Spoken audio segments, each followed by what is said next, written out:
Hello and welcome to Take the Lead Presents Virtual Happy Hour.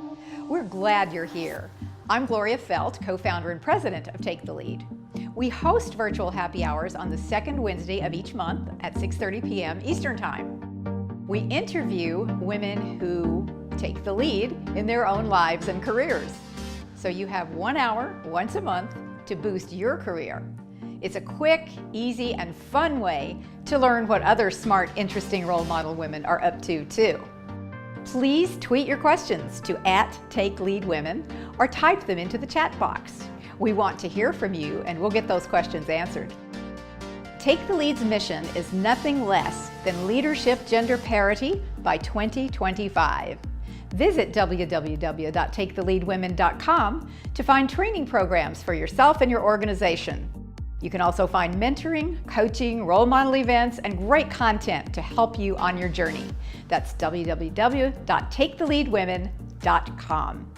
Now, make yourself comfortable. Grab a cocktail, a mocktail, tea, coffee, glass of water, whatever you like, and sit back for an inspiring virtual happy hour.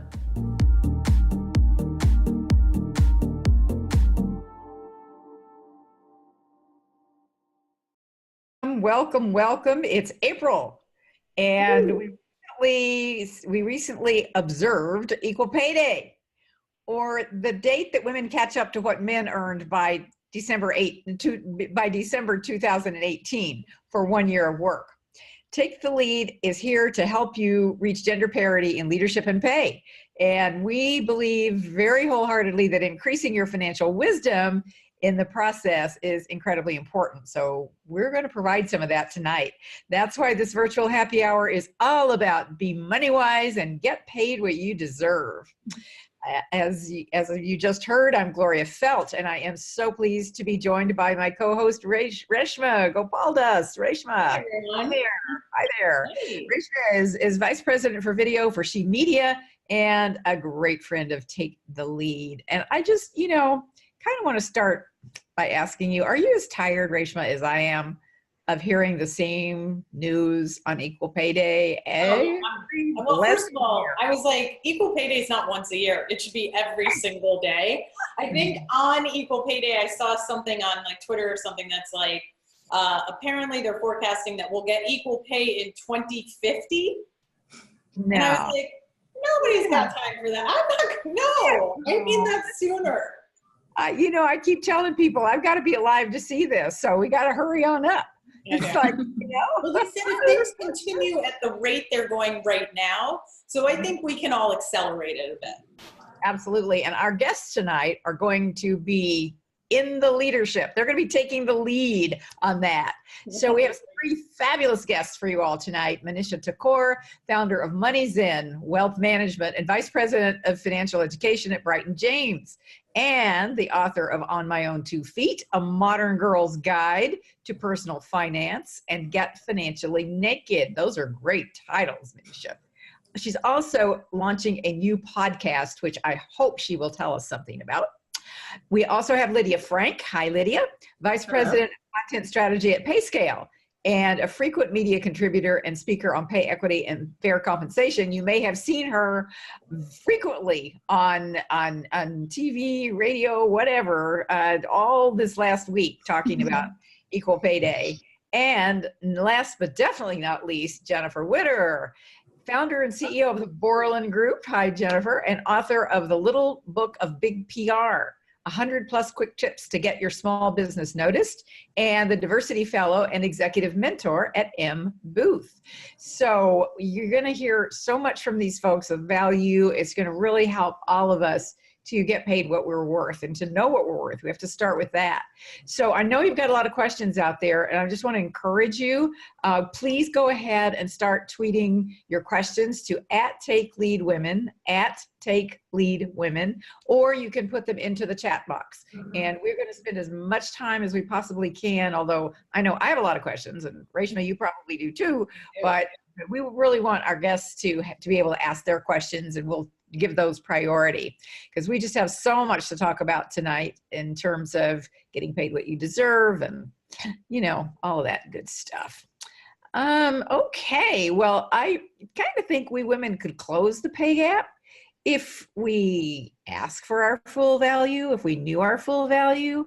And by the way, stay tuned. Be sure you stay tuned because we do have a couple of great giveaways for you this month. A really helpful report from PayScale that Lydia will tell you about. And we also have a free ebook that we've put together for you at Take the Lead that is called Power to Lead to Get What You Deserve. And it's just chock full of tips that will help you along your way. But without further ado, let's get going here. Reshma, would you start the intros? Yeah, I'm going to start the intros. So guys, rather than listing all of your accomplishments, because it'll take too long, we have a question that we love to ask everyone, which is, how did you get to be you? So in what's your story in 2 minutes or less? Manisha, let's start with you. How did you get to be you? When I was 11 years old, in a moment of father-daughter bonding, my dad set me down. He was a CPA with his HP 12C calculator, and with my mother's feminist encouragement, showed me how to calculate if I invested my lawn mowing and babysitting money in an IRA and it earned 6, 7, 8% interest, how much money I'd have by the time I was 65. And when I saw that number, I was like, I am all about finance. And my mom has said from the get-go, money gives women voices and choices. And so that's how I got started. Wow, how great that you had those parental nuggets of guidance. So that's amazing. That's incredible. Lydia, how about you? So I started my career in journalism, actually, and pivoted pretty quickly into tech, but have always done something around content. And I was quite fortunate to land at PayScale almost a dozen years ago. And in that time, because we do a lot of proprietary research around compensation, have been able to really dive in and understand drivers around pay equity and other compensation related issues, to the point that I was able to become a subject matter expert, which is fantastic for, what occurred to me, I guess, in that journey is staying somewhere for a while and really honing in on a particular set of issues that matter to you has been incredibly rewarding for me. And I think with looking into pay equity, what became clear is that the drivers around this issue are so complex and so multifaceted, and it's going to require a lot of different types of solutions. So, it really led me to understand that pay gaps aren't just about equal pay for equal work. They're about equal power in our economy and access. Oh, yeah. Mm-hmm. It is all about power. Yeah. So Jennefer, how did you get to be you? Well, it started pretty young. And basically, when I was 5 years old, my parents divorced. And my mother said that from the divorce, she got $2 million. And basically what that was me and my sister. We were her $2 million. And my father got the house and everything. And my mother basically got nothing. And that was back in the 1960s. And I learned from my mother because she had a great work ethic. She lived beneath her means, and we were never in debt. We were financially solvent. And with those learnings, I took them over to Boreland Group. And what I do is that I look at everything within profit loss. I work with my accountant, because the one thing is that if you're going to be independent, if you have a business, it's really not the idea that's going to propel you. It is having a financially solvent business model. Because if you don't have that money, the greatest idea will not go forward and flourish. And so taking all of my learnings and, Gloria, I ask. If I don't know something, I ask. I have great accountants.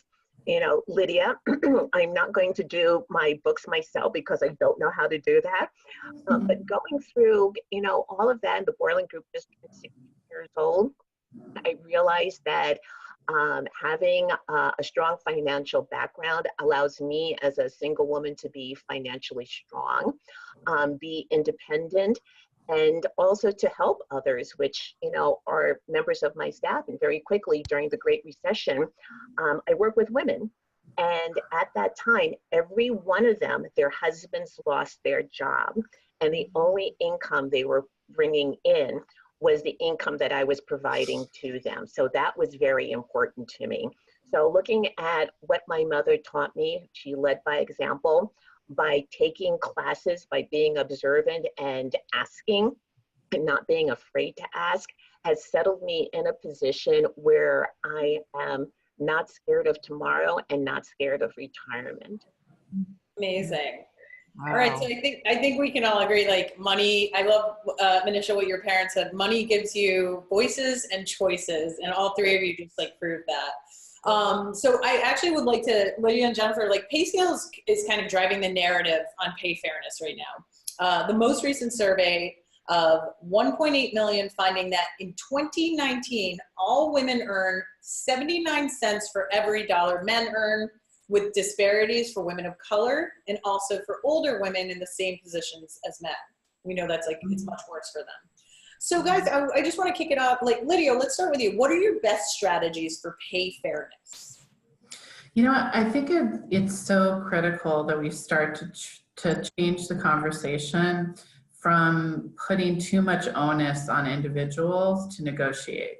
Absolutely, that should be something that we're encouraging people to do, and ensuring that people know their own worth and that they're advocating for themselves. But I think what I've noticed over time is there's not enough emphasis put on accountability for organizations and middle managers who are making choices that affect people's compensation.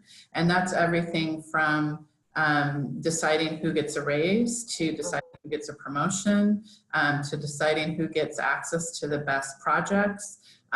You know, whether you're creating a sense of belonging in the workplace so that you're retaining all demographics of employees, all those things are so critical, I think, to really creating an environment that supports equal access to higher income. Is the way that I've been framing it for organizations.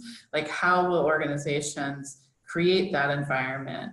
Because I think too often we do put so much kind of focus on an individual person who already is being paid less to somehow make up that gap. And we have to start putting more emphasis on what can organizations, employers be doing to help close the gap.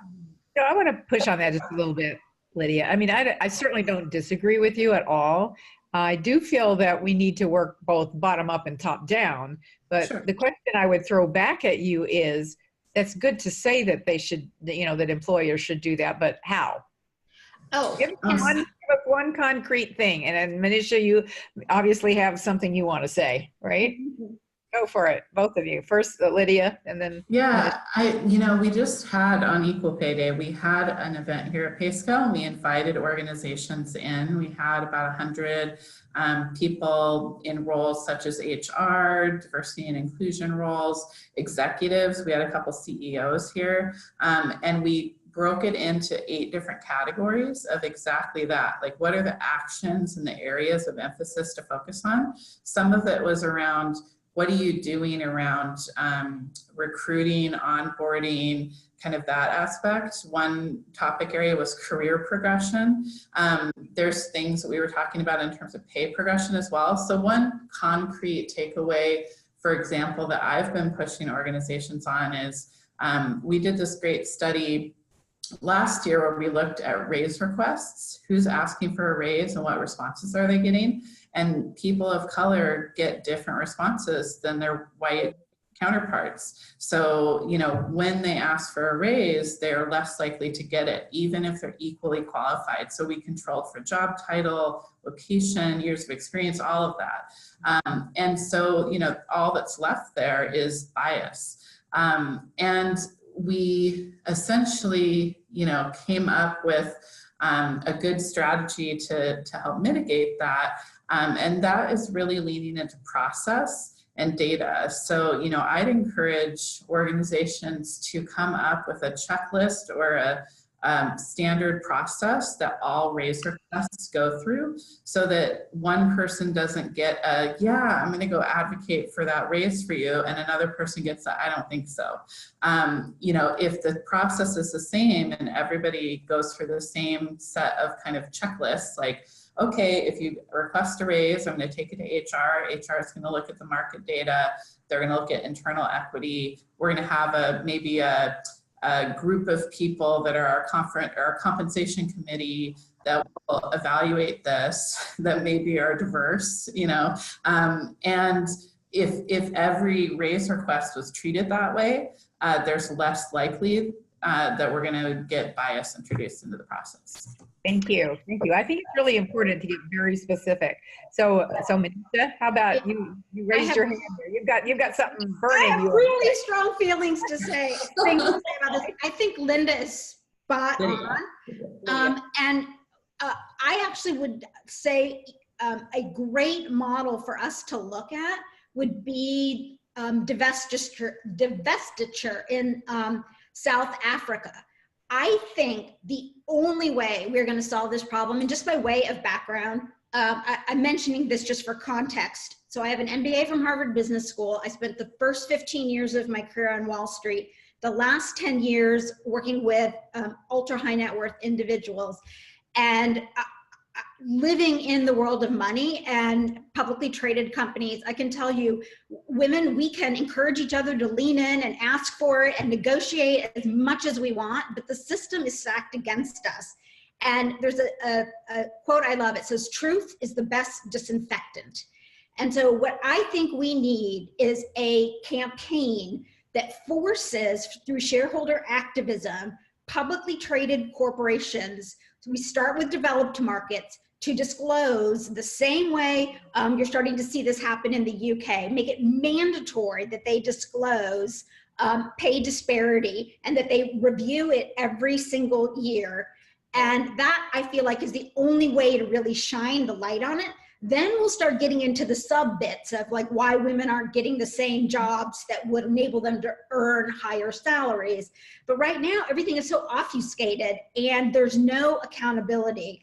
And I feel like we've been trying the carrot and the carrot isn't working, and we need a big stick. And what happened and the change advocates were able to make by forcing public corporations to change their behavior in South Africa was monumental. And we can do the same thing for women with this issue.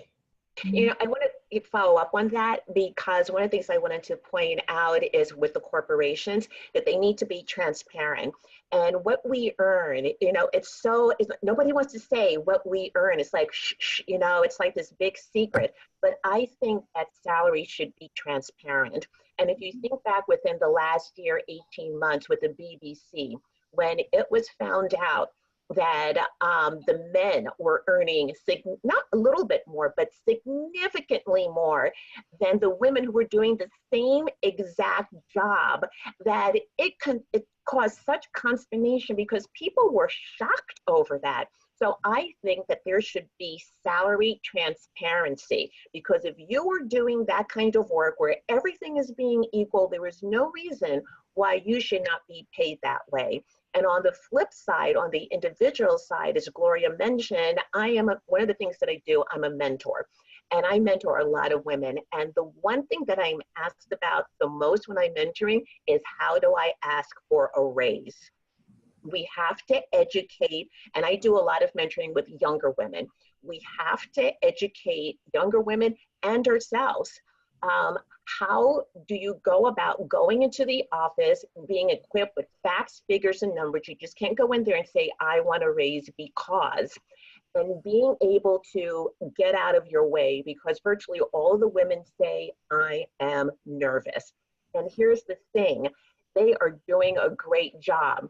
Why aren't you getting the amount that you should be earning if it's less than other people are making? And if we had salary transparency, we would be able to look, see right away what the level is, and that would get a lot of this problem out of the way. And then last but not least, with Equal Pay Day, with women of color, and they had different charts about it, but it's like African American women, Native American women, Hispanic women, and Asian women. We have to work additional months just to catch up with men. And I think at the bottom of the pile are Hispanics who are earning 53 cents to the dollar, which is outrageous. Yeah. Right. So I think with salary transparency and what Lydia was saying about putting systems in place, because I'll tell you my experience, when I asked for a raise the first time in my career, obviously I'm Indian. My boss was a white woman, and I said to her, it took me a little, I was like, I'm gonna go in there, I'm gonna do this.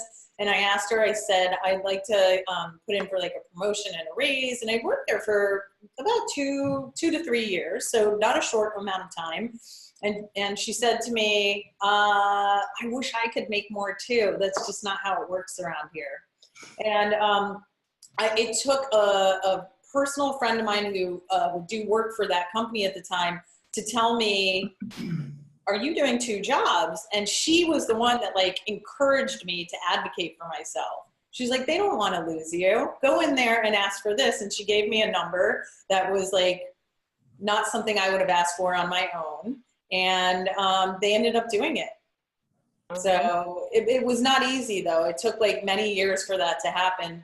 And again, like what Lydia, what you were saying, if there's systems in place and there's a process you have to follow, maybe we could eliminate the fact that women of color are facing more challenges with this. So there's a question, if I could just jump in here, because I always like to take questions from folks who are out there watching us and participating that can go to any or all of you. I've researched my salary. I set up an appointment and I get put off. Mm-hmm. What should my process be? All right, walk her through this. Walk her through the process she should take to nail that. To nail that. Yeah, I think that is a challenge. I think it's fair if it's happened once. I think you go back and say, hey, I know this meeting didn't happen the first time. Could you let me know what a good time for you would be so we can get this on the calendar? If it continues to get pushed off, I think you escalate that a little bit to say, hey, this is a really critical conversation for me. I want to make sure that we have it. So I'm happy to work around your schedule, but I'd really like to get this, just a little bit more. You can still be respectful. If you feel like consistently you're just not getting your boss to engage, I mean, you certainly can take it to HR if you feel like there actually is bias at work here for some, reason. But I would be surprised especially if you have some amount of good working relationship with your boss, that they would continuously push you off on that front. Thank you. Anybody else have a tip? Well, one of the things I've said, and this was a recent question to me, is I asked a young woman, does she have access to her boss's calendar? And she said, yes. And I said, well, put yourself in there. Put yourself in the calendar, like Thursday from 3 to 3:30, meeting with Jill. That's not her name. And that way that time is set aside. It is open. And then you go in there and you take that meeting. So, but not everybody has access to the calendar. And I agree with Lydia saying that, being persistent. And one of the tricks that I've learned is that I'll say, I can meet you after work, like 5:30, since you're so busy during the day. And I tell you, when people think they have to spend time, they will work you into the work day. And if you do it after 5:30, it really shows that it's important, that you're going to go beyond the normal workday, or say, I'll come in early at 7:30 to talk with you. If the person is kind of like just going with the flow and not raising a little bit of a wave, perhaps your boss is not aware that this is something that she really needs to speak to her about. The other thing I would point out is it wasn't clear from the question whether the boss knows what the conversation is about. So I would encourage this person to ensure that the boss is aware of the topic, because anytime, this is a fraught conversation regardless. There's high, emotion involved. It's high stress on both sides. And you want to feel like your boss is prepared to have this conversation. So you don't want to surprise them. You don't want to say, meeting with so-and-so and then surprise, we're talking about, like you really want to ensure that they understand what the conversation is about. And if they don't already, letting them know what it was about might help prioritize that on their schedule. Because if they're afraid that you might be unhappy with your compensation, again, if you're a valuable employee, they don't want to lose you. So I would assume if they don't know already and you tell them what the topic is, that might actually get it on the calendar. Yeah. We do have questions coming in kind of fast and furious right now. So I'm going to try to popcorn some out there, and if we can popcorn the answers back too, that would be great. And let's make sure we hear everybody's voices. This is a follow-up to that last question, actually, which is, what if it's HR that isn't allowing for the pay raise? Tell me to go to HR, but what if HR is really the problem? Or what if they think HR is the problem? What do you do in that circumstance? Anybody got a thought? I would say that there are two things. One, again, I'm going to keep hammering home on this point that I feel like we're still talking about the middle layer of trying to make change, and it's for really to happen at the top. HR takes its direction from the C-suite. So we need to get the C-suite incented to be transparent. But until that happens, the next thing you can do, and it's not trivial, is to ask for really meaty stretch assignments that show how you have added to, if it's a for-profit entity, profits and revenues and profits. If it's a non-for-profit entity, where you can show that you built and created something that you own, that you can point to and say, what's been the value of this, and then equate your work, your request to the value of what you've created. Because I think one huge reason I don't see women getting, at least in my industry, raises at the same rate that men do is because they're not given the same opportunities, and it doesn't cost more for somebody to open that door. It sucks that that's the way that we have to step in. And that's why I think systemic change can address that. But in the interim, my ninja move is get yourself in position to be under a spotlight, and also identify a sponsor. And if people have not watched Carla Harris's video, just Google sponsor, mentor, advisor. It is brilliant. 5 minutes, it will change the way you think about the tribe you have around you. And a sponsor is somebody with a seat at the table who can advocate for you. And at every level of your career, there's somebody who can be your sponsor. And the combination of those two, getting under the spotlight and finding a sponsor, I think can also be really effective tactics. I think you also want to make sure you're asking why you're getting the no. Like, is it budget? Is it performance? Is it something else? And then once you know that, if they're happy with your performance and it's maybe they don't have budget, you also can potentially try to negotiate for something other than base pay. Can you negotiate for a bonus that's tied to a particular project or an outcome that is adding additional value to the organization? Because sometimes HR or whomever else might be willing to talk about that. Base pay is forever, and that's harder for HR to commit to because they're locked into that kind of from that day forward. Bonuses are a little bit more, you have to really show up and generate additional performance or value in order to receive that bonus. I'm going to throw this one to Jennefer with the PR mind. Because I think it ties in somewhat to what Manisha was just saying about asking for stretch assignments, but you may have some other tips as well. The question that has come in is, the CEO doesn't know my name. How do I get my performance noticed so that I can get promoted and earn more? All right, PR lady. Again, I always say this, nobody will know how great you are until you tell them. And I work a lot with women. And I tell them, you don't have to be like a man, but you have to think like men. And so one of the things I advise the women that I mentor is go to the C-suite. Go and say to the CEO, to the chief operating officer, I would like to have coffee with you.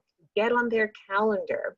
When you are doing something, and I think it was Manisha who said it, that if you bring in extra business and you're sitting at your desk, a lot of women think this, that the work speaks for itself.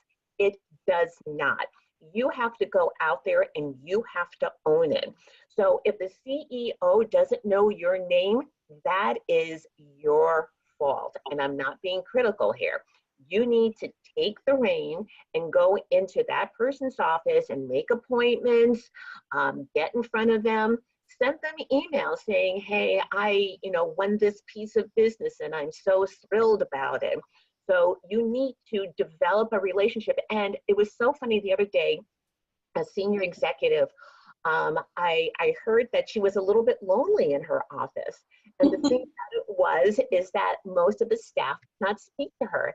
And the reason is that they're scared of going to her because she's so high level and she has an open door, but nobody goes in. So don't be intimidated by the title. If the CEO has an admin, who does her scheduling, ask about getting on her calendar. It doesn't have to be for a long afternoon lunch. It could be 20 minutes coffee, whatever. Share your rewards, roam the hallway, make people get out of the office. Let people know who you are, get your allies, as we were saying earlier before, but get to know the senior level staff. And very quickly, I used to work at another PR agency, and it's taken me a while to get to this point. And I used to sit in my office and I would say the work would speak for itself. And at that agency, I generated $1 million in additional business in 1 year. And I never said anything about it. And there was a man who was next to me and he roamed the halls and he networked and he got to that senior level staff.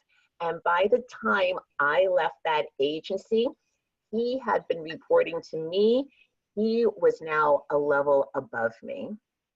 Okay, so you need to go out there, advocate for yourself, because I'm going to go back to the beginning. No one will know how great you are until you tell them.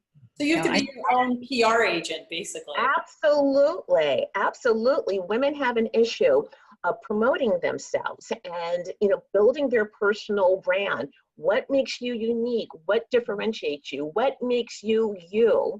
And let's not forget that this is a tight employment market. Ladies, you have a lot more power than you think you do because the unemployment level is around 3.5%. And a company is hard pressed to get excellent staff. So use that power and don't hesitate to say own your greatness, ladies, and have those quantifiable numbers and make sure that you have the strongest argument available, and they will listen to you. I promise you that. Fantastic. So Reshma, I want to throw this back to you in just a moment, but it's time. Yeah. It's the middle point of the show, and I need to just remind people of who we are and where we are and what we're doing, just in case they tuned in late. So I'll get right back, and you'll take it from there. I want to remind everybody, and thank you for being with us, watching Take the Lead's virtual happy hour, co-hosted with my great friend Reshma Gopaldas, right there, and featuring this month, I could do this every week because it's so great. Featuring Jennefer Witter, founder and CEO of the Boreland Group, Manisha Thakor, founder of MoneyZen Wealth Management, and Lydia Frank, Vice President of Content Strategy at PayScale. A remarkable panel that we have tonight. By the way, don't forget to hop on over to taketheleadwomen.com today and every day for free resources and access to women's leadership programs that will help you break through those barriers, give you the training and the coaching that you need to reach that career goal and that pay goal of your highest intentions, and also help your organization reach its diversity and inclusion goals and its retention goals, because I believe that what you all are saying is really correct. Companies need your talent. So know that, and don't hesitate to toot your own horn. One of our signature programs in which we teach all of these things is called 50 Women Can Change the World, which we do by sectors, and it's training, coaching, career planning, cohort building, supportive cohort building by sector. So right now we're finishing up 50 Women Can Change the World in journalism in New York. We just finished 50 Women in Nonprofits in Phoenix. It was fantastic. And this month, 50 Women in Healthcare will launch in Phoenix, and soon we will launch 50 Women Can Change the World in Finance. So if you are interested in participating, or if there's another sector that you work in and you want to make sure that we do a special program for you, please let us know. You can just, you go to taketheleadwomen.com and click on 50 Women Can, and you'll find your sector. And if it's not there, tell us what you want us to do, because we're going to do it. Okay, so we're talking about Equal Pay Day. We're talking about, well, what I think it ought to be called is Equal Ask Day, I have to tell you. She who asks gets, and she who doesn't ask is likely to get left behind. Women are cumulatively earning about $500,000 to $1 million less over our lifetimes because we didn't ask for what we were worth. And so while we're working on that systemic change, we have to make sure that we're also asking and advocating for ourselves. So Reshma, let me send it back to you. And there are lots of questions in the queue. So. Oh, we do have a lot. So you're getting the text questions. So feel free to interject. I'm going to text some to you then. Okay, great. So guys, I want to talk about like specific strategy. Oh my gosh. I want to see why I'm not drinking. Some of the strategies are tragedies because they don't listen to us. Tragedy. Equal pay is a strategy. So, specific strategies to allow women to be informed about their own salaries. Jennefer, you talk so much about transparency, and I'll just say this as like one of the higher people in my company, you know, I'm all in favor of that, but there are a lot of women who are not, and there are a lot of men who are not. So I want to know about that. Like, how do we combat people pushing back on what we think is an obvious answer? And then Lydia, I have a question for you after Jennefer addresses this. Well, the thing about it is that we've never talked about this before. And as I was saying earlier, our salary, you would think that we were, you know, being asked our health history. It's just a dollar amount. And the more that we know about these aspects of our employment, this is a hard question to ask. How much do you earn? And the initial response is, well, who wants to know? But again, hearkening back to the BBC, if you don't know, you can't ask for. And you could be led in circles about that. So I think that with companies, we need to first get over our own hesitation about letting people know how much we earn. And I think one way to do that is to approach it by, okay, you're earning this. But if you are letting people know, and it's not just you, it's other people, it will allow everybody to get their fair share. And once it becomes the norm, nobody's going to think about it. But because we come from a culture where salary is super secret, we're going to have to educate and inform in order for that transparency to successfully happen. Exactly. You know, at that same meeting, when I sensed other people weren't into pay transparency, because someone said like, oh, a lot of the young, like I'm concerned, like a lot of the younger members of our team, they're going to start telling each other what they make. And I could see the room and I was like, I think it's a great idea. And like, literally it was like crickets. Everyone's like, yes. And I was like, yeah, I stand behind that. And they were like, well, what about this? Like, it's going to create jealousy and this and that. And I was like, right now, you know, initially it will. It's like, she earns that? Oh my gosh. Mm-hmm. But again, the key to it is that before you do anything, you're not going to jump into the pool if you don't know how to swim. Yeah. And you're going to have a program where, as I said, you're going to have to educate and inform and get buy-in. And it doesn't have to be 100%. If you can get like 85, 90%, that will be great. And then you have to have internal evangelists who are going to, not just coming from the C-suite, but managers and middle-level managers who go around and answer the questions and say, this is not about nosiness. This is about getting fair pay. So it's a process. It's a bigger issue. It can't happen overnight, but it can happen.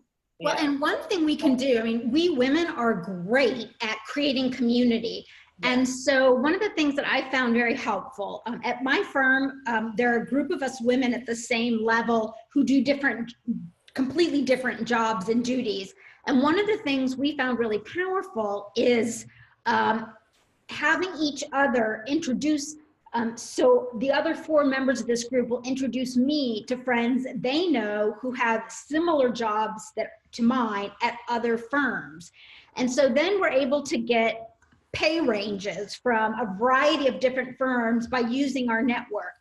One day, I hope people will feel as comfortable getting financially naked as they do other kinds of things in life. But until that happens, a good interim step is people like to help other people, and most people are very happy to talk ranges in their company. And so using our networks to get that information can be very powerful. And I have yet to experience anyone who has refused to talk to me about ranges. And often I get a pinpoint number because they're so excited about the topic of helping each other. Yeah, that's such a great idea.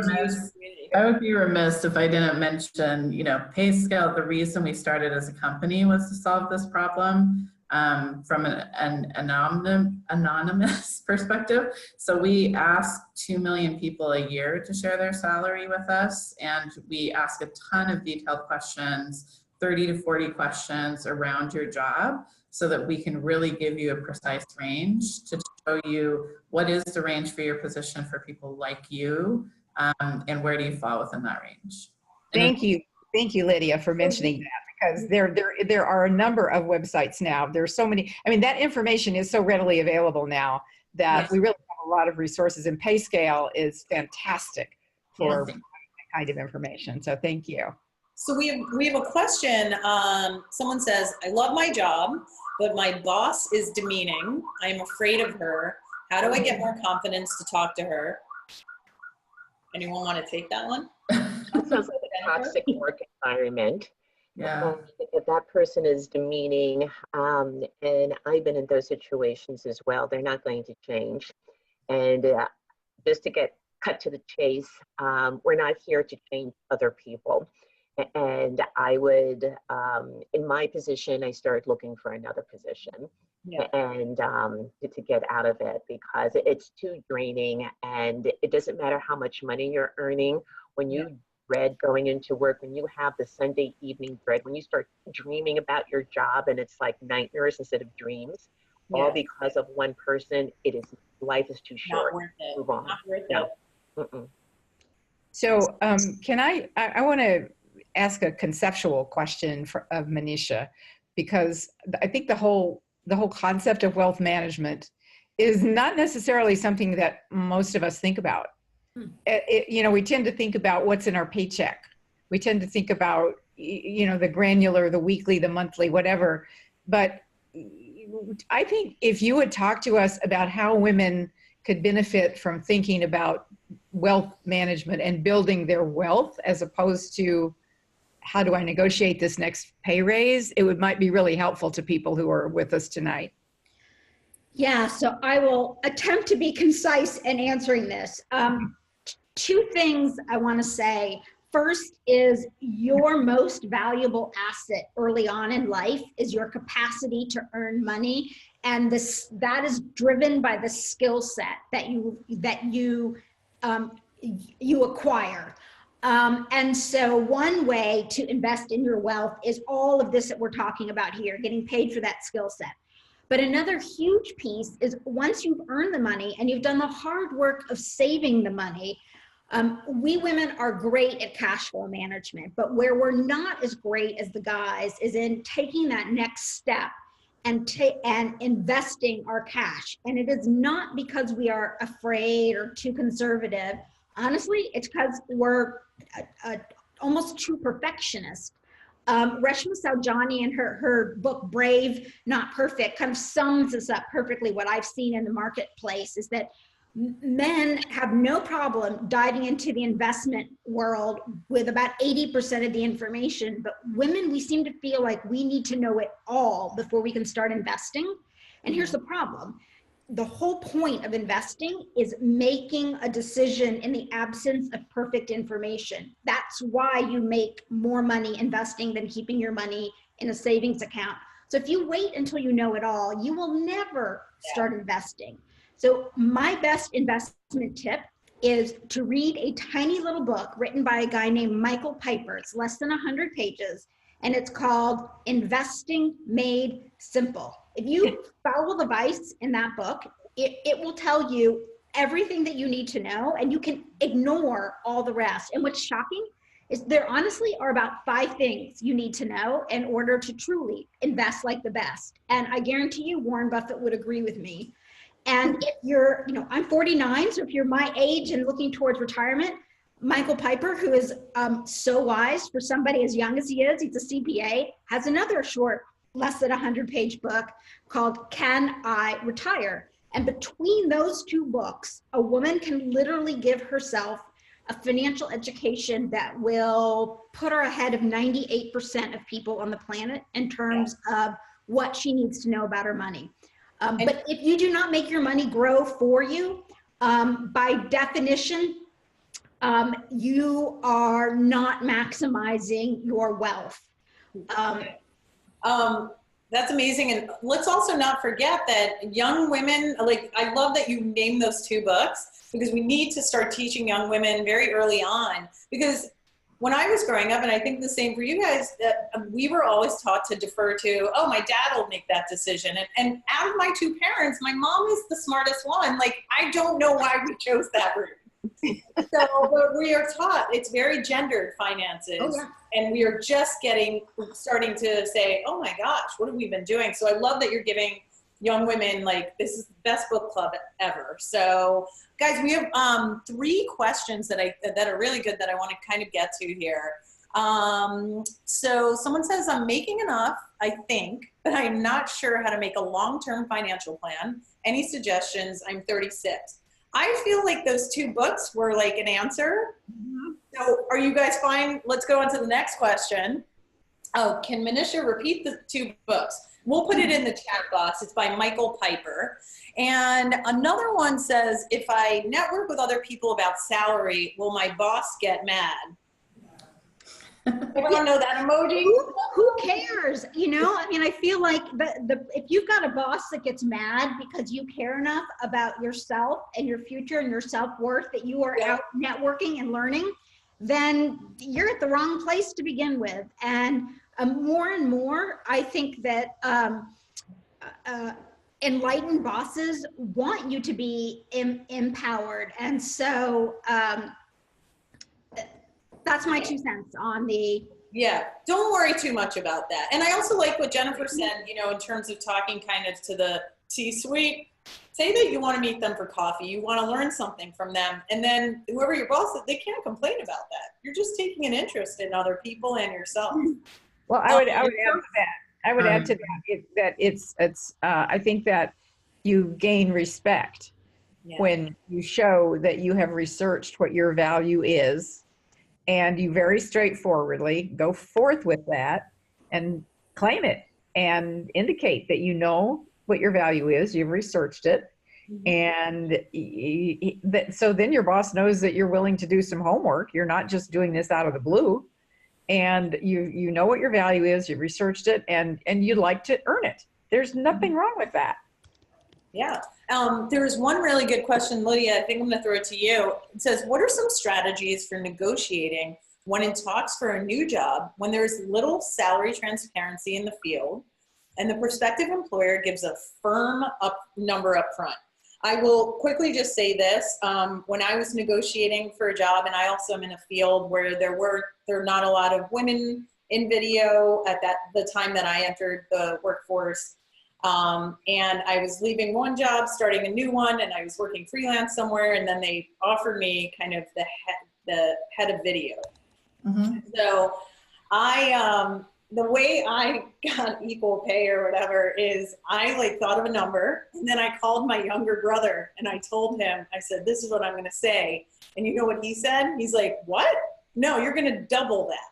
And so I negotiated with a male mind behind me. Of course, my company doesn't know that. Now they're going to know that because I'm saying it on a webcast.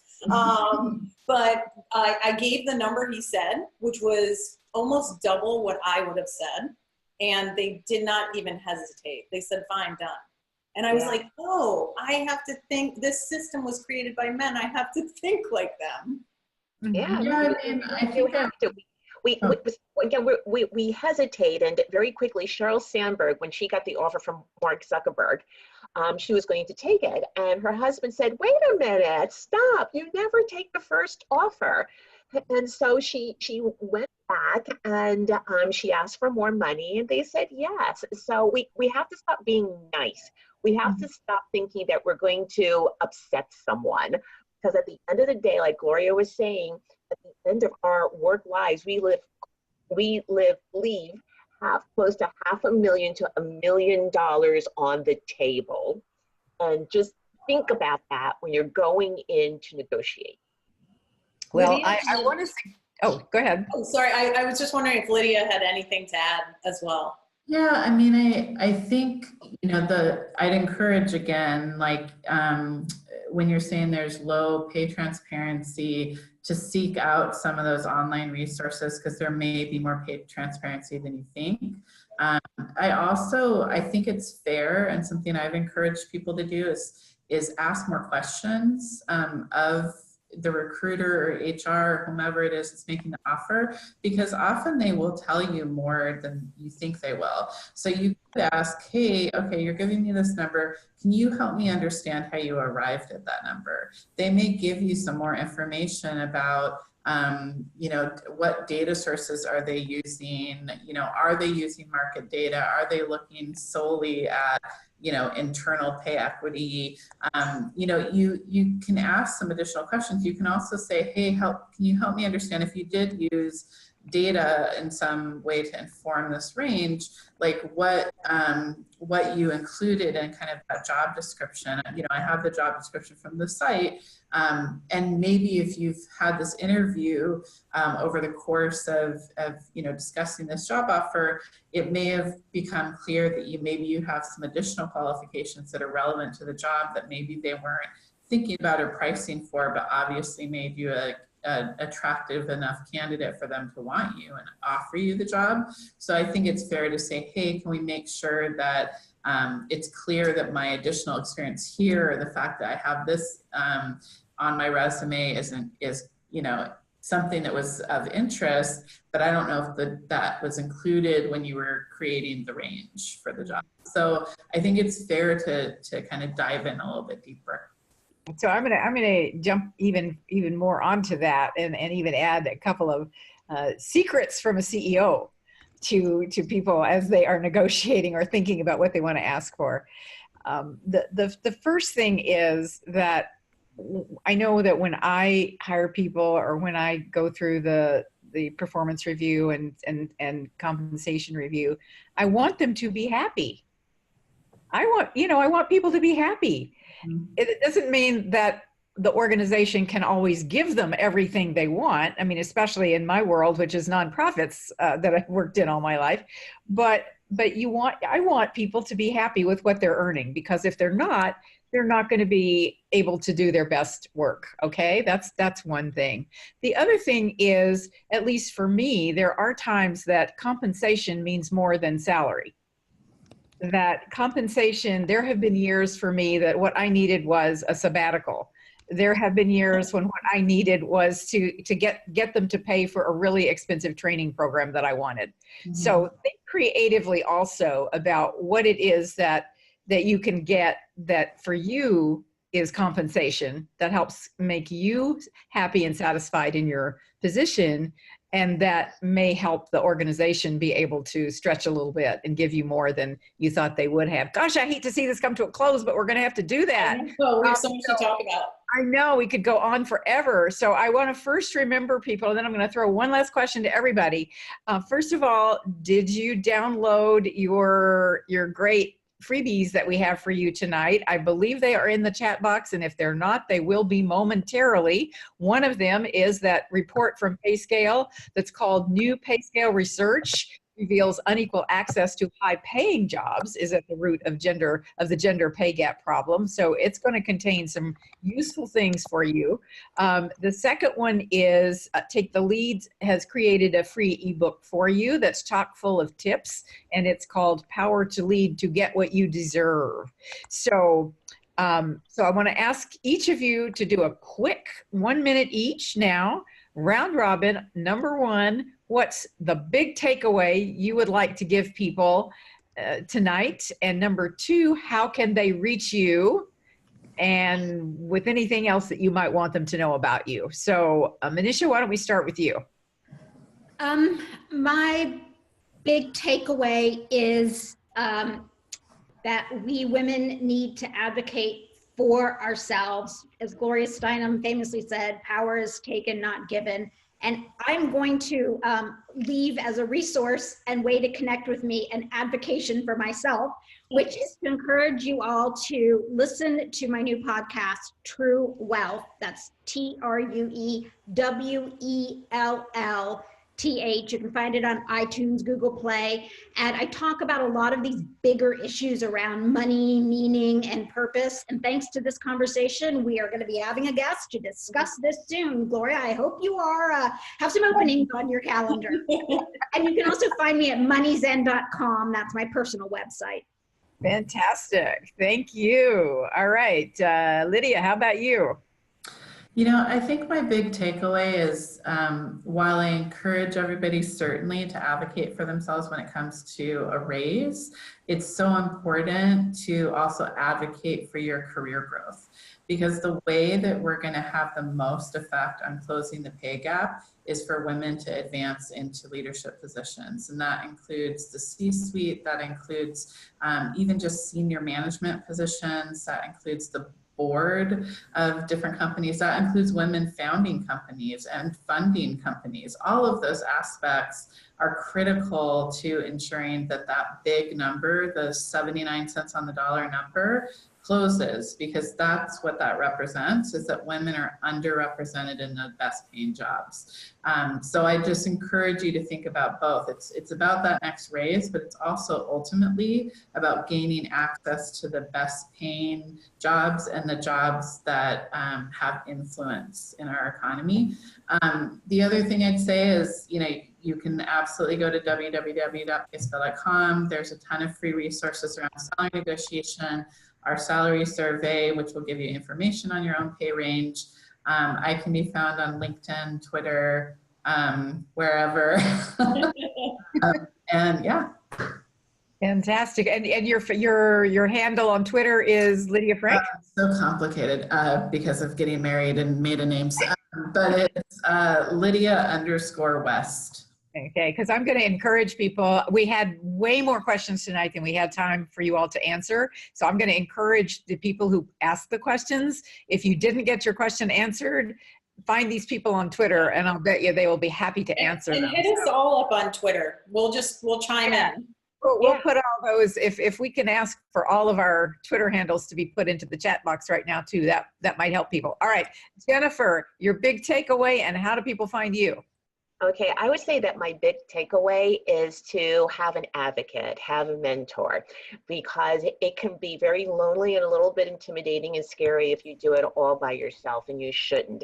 And by having that advocate, you can bounce ideas off that person, you can brainstorm, it will give you guidance. It is like having an additional right arm. So find somebody who you trust, who you respect, and reach out to that person and make the most of that relationship. And how to reach me, you can find me on Twitter, and my first name is spelled funny. Don't ask me why. Both parents deny spelling it this way. It is Jenne And the last name is Witter, but it's at Jennefer TBG. And on LinkedIn, just, type in that funnily spelled first name, Witter, and I will pop up. And whatever questions you have out there, always happy to answer them, because I feel that when one of us is strong, all of us become stronger. And that's why we're all here tonight. Thank you. That is a great wrap up. Thank you so much, ladies. Thank you, Reshma Gopaldas. Thank you guys. Fabulous co-host. It's so fun doing this with you. Thank you, Jennefer with an E, Witter, Manisha Thakor, and Lydia Frank. You are all an integral part of Take the Lead's network of women moving to gender parity by 2025. So thank you for being part of that. Thank you to everybody who joined us tonight. Go to our website, taketheleadwomen.com, learn more about how we can help you and your organization achieve gender parity in leadership and pay. And please share all of this with your friends and colleagues on social media, because there were a lot of gems tonight that I think would be helpful to many people. Thanks so much. Bye. Thanks, guys. Thanks for joining Take the Lead Presents Virtual Happy Hour. Be sure to tune in again next month. Remember, it's the second Wednesday of every month at 6:30 p.m. Eastern Time. 1 hour, once a month, to boost your career. Until then, power to you.